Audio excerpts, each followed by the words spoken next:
भारत माता की, भारत माता की। गुड।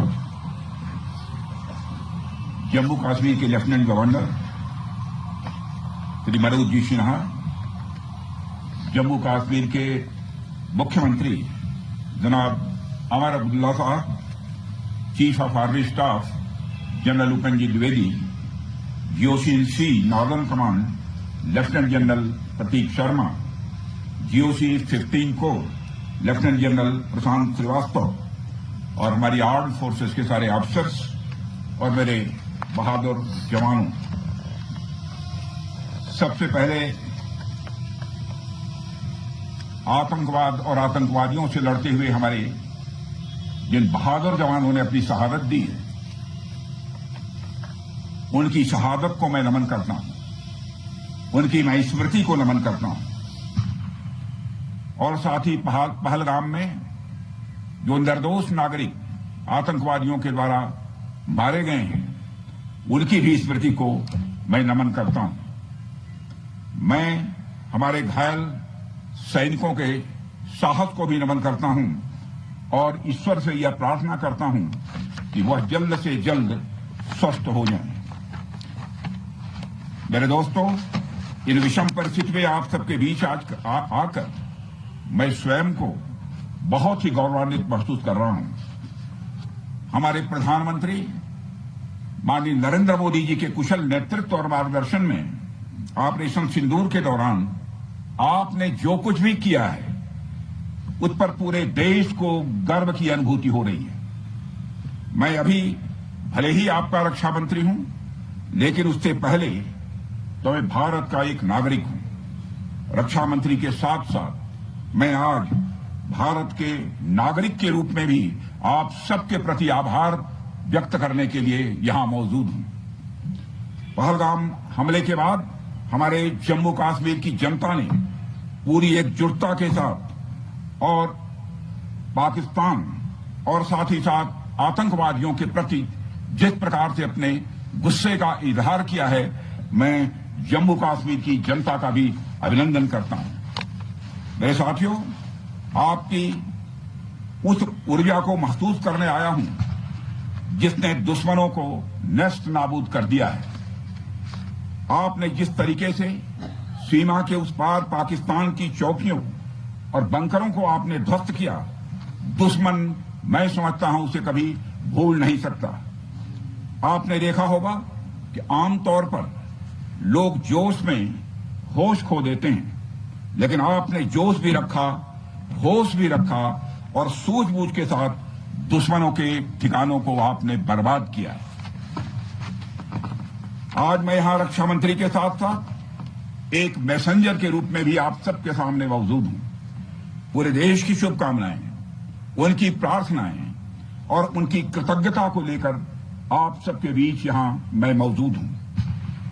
एक तरह से आप समझिए कि मैं एक डाकिया बनकर आपके बीच आया हूं और देशवासियों का संदेश लाया हूं। संदेश यह है कि हमें हमारी सेनाओं पर गर्व है। साथियों, ऑपरेशन सिंदूर सिर्फ एक ऑपरेशन का नाम भर नहीं है, बल्कि यह एक हमारी प्रतिबद्धता है, यह हमारा एक कमिटमेंट है। एक ऐसी प्रतिबद्धता जिसमें भारत ने दिखा दिया कि हम सिर्फ डिफेंस नहीं करते हैं, जब वक्त आता है तो हम कठोर निर्णय भी लेते हैं और कठोर कार्रवाई भी करते हैं। यह ऑपरेशन उस एक एक जवान की आंखों में देखा गया सपना था कि हर आतंकी ठिकाना, चाहे वह घाटियों में छुपा हो या बंकरों में दबा हो, हम वहां पहुंचेंगे और दुश्मन की छाती चीर कर हम उन आतंकी ठिकानों को खत्म करके ही हम वापस लौटेंगे। मेरे साथियों, ऑपरेशन सिंदूर आतंकवाद के खिलाफ भारत द्वारा चलाई गई अब तक के इतिहास की मैं मानता हूं यह सबसे बड़ी कार्रवाई है। 35-40 वर्षों से भारत सरहद पार से चलाए जा रही आतंकवाद का सामना कर रहा है। आज भारत ने पूरी दुनिया को यह साफ कर दिया है, यह स्पष्ट कर दिया है कि आतंकवाद के खिलाफ हम किसी भी हद तक जा सकते हैं। साथियों, आतंकवादियों ने पहलगाम में आतंकवादी घटना को अंजाम देकर भारत के मस्तक पर चोट पहुंचाने की कोशिश की है। भारत की सामाजिक एकता को तोड़ने का भी प्रयास किया गया है। उन्होंने भारत के माथे पर वार किया, हमने उनकी छाती पर वार किया है और छाती पर घाव किया है। पाकिस्तान के जख्मों का इलाज इसी बात में है कि वह भारत विरोधी और आतंकवादी संगठनों को पनाह देना बंद करे और अपनी जमीन का इस्तेमाल भारत के खिलाफ किसी भी सूरत में न होने दे। साथियों, आपको याद होगा कि लगभग 21 साल पहले स्वर्गीय अटल बिहारी वाजपेयी जी के सामने इसी पाकिस्तान ने इस्लामाबाद में डिक्लेरेशन किया था कि अब उनकी धरती से आतंकवाद एक्सपोर्ट नहीं किया जाएगा। मगर पाकिस्तान ने भारत को धोखा दिया है, पाकिस्तान ने भारत को छला है और आज भी वह धोखा दे रहा है। इसका खामियाजा अब उसको भारी कीमत करके भुगतना पड़ा है और यह कीमत, यदि आतंकवादी वारदातें चलती रही तो लगातार यह बढ़ने ही वाली है। हमारे प्रधानमंत्री श्री नरेंद्र मोदी जी ने दो टूक शब्दों में आतंकवाद के खिलाफ भारत की नीति को रीडिफाइन कर दिया है, इसे परिभाषित कर दिया है, जो यह कहती है कि हिंदुस्तान की सरजमी पर किया गया कोई भी आतंकी हमला एक एक्ट ऑफ वार माना जाएगा।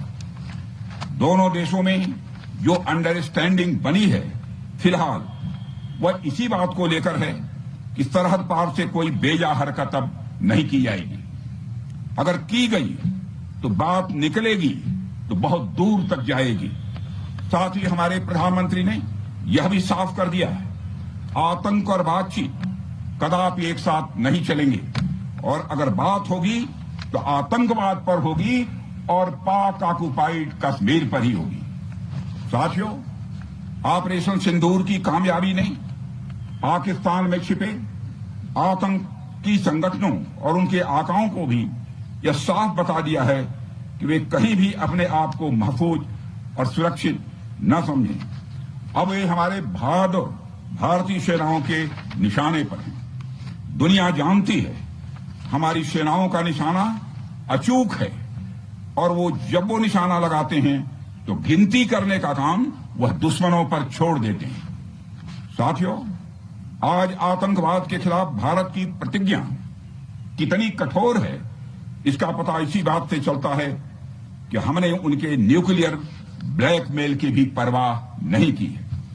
पूरी दुनिया ने देखा है कि कैसे गैर जिम्मेदाराना तरीके से पाकिस्तान द्वारा भारत को अनेक बार एटमी धमकियां दी गई हैं। आज श्रीनगर की धरती से मैं पूरी दुनिया के सामने यह सवाल उठाना चाहता हूं कि क्या ऐसे गैर जिम्मेदार और रोग नेशन के हाथों में परमाणु हथियार सुरक्षित हैं? मैं दुनिया के सामने यह सवाल खड़ा करना चाहता हूं।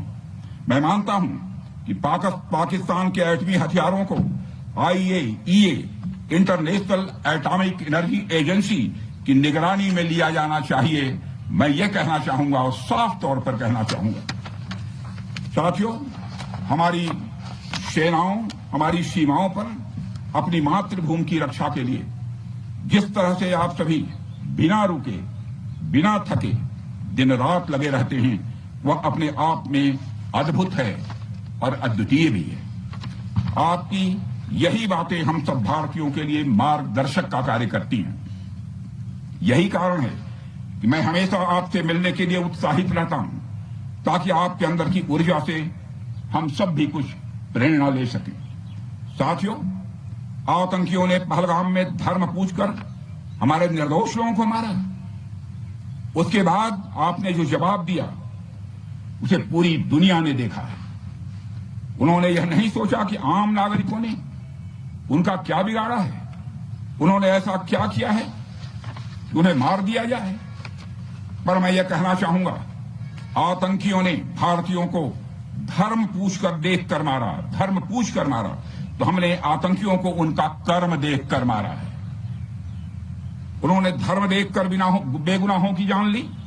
यह पाकिस्तान का कर्म था। हमने कर्म देखकर उनका खात्मा किया। यह हमारा भारतीय धर्म है।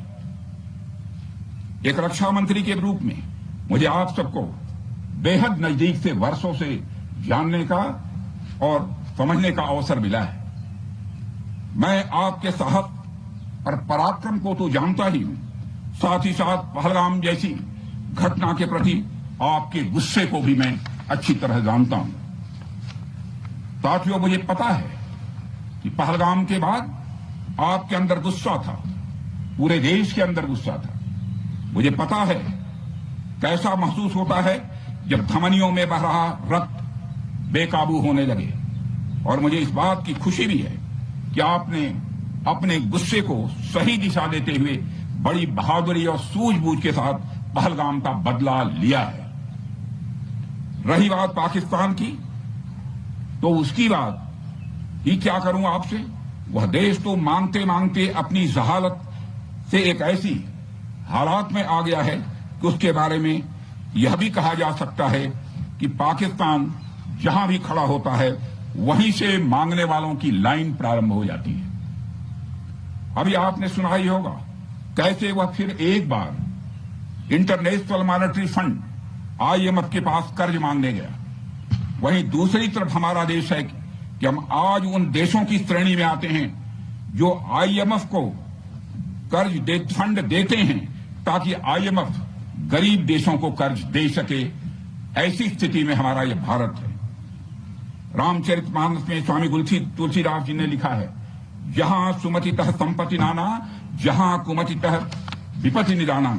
यानी जहां सुमति होती है, अच्छी नीतियां होती हैं, वहां सुख और समृद्धि होती है, और जहां कुमति होती है, बुरी मति होती है, केवल दूसरों के हित की भावना होती है, वहां तरह तरह की विपत्तियां स्वाभाविक रूप से आती ही हैं। पाकिस्तान जिसका जीता जागता यह उदाहरण है। साथियों, भारत के बारे में पूरी दुनिया यह बात जानती है कि हमने हमेशा शांति को प्राथमिकता दी है।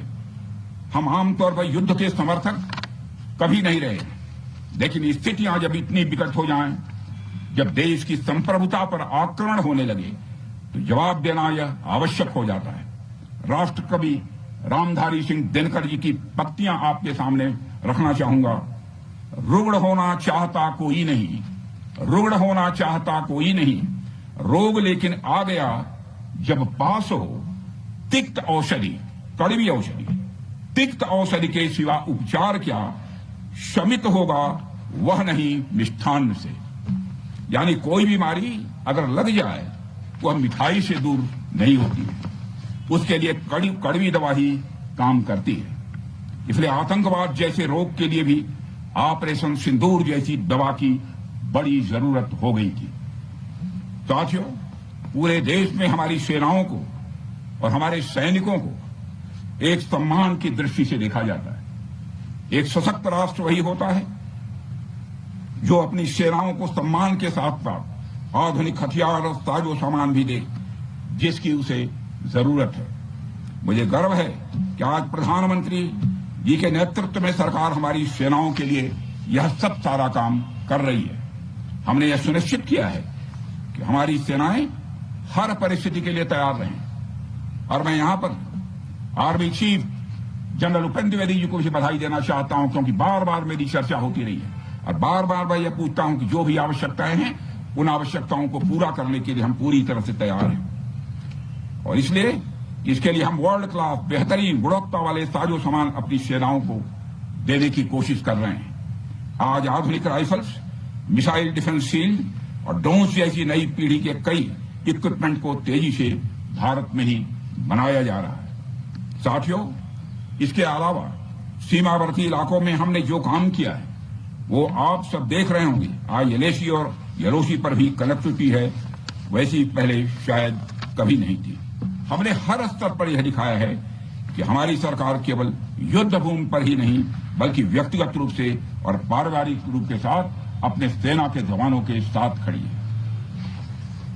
साथियों, अंत में एक बार फिर आप सभी को आपके शौर्य और पराक्रम के लिए हृदय से हार्दिक बधाई देता हूं। मैं आपको यह आश्वासन देता हूं कि हमारे प्रधानमंत्री जी के नेतृत्व में देश की सरकार और देश की जनता हर कदम पर, हर स्थिति में आपके साथ कंधे से कंधा मिलाकर खड़ी है। मुझे पूरा विश्वास है कि आपके सहयोग से हम इस पूरे क्षेत्र में आतंकवाद का समूल नाश करेंगे, ताकि कल को कोई भारत की संप्रभुता के खिलाफ आंख उठाने की हिमाकत न कर सके। इसी आशा और विश्वास के साथ आप सबके शौर्य और पराक्रम की सराहना करते हुए और आप सभी को अपनी हार्दिक शुभकामनाएं देते हुए अपना निवेदन समाप्त करता हूं। बोलिए जय हिंद, जय हिंद।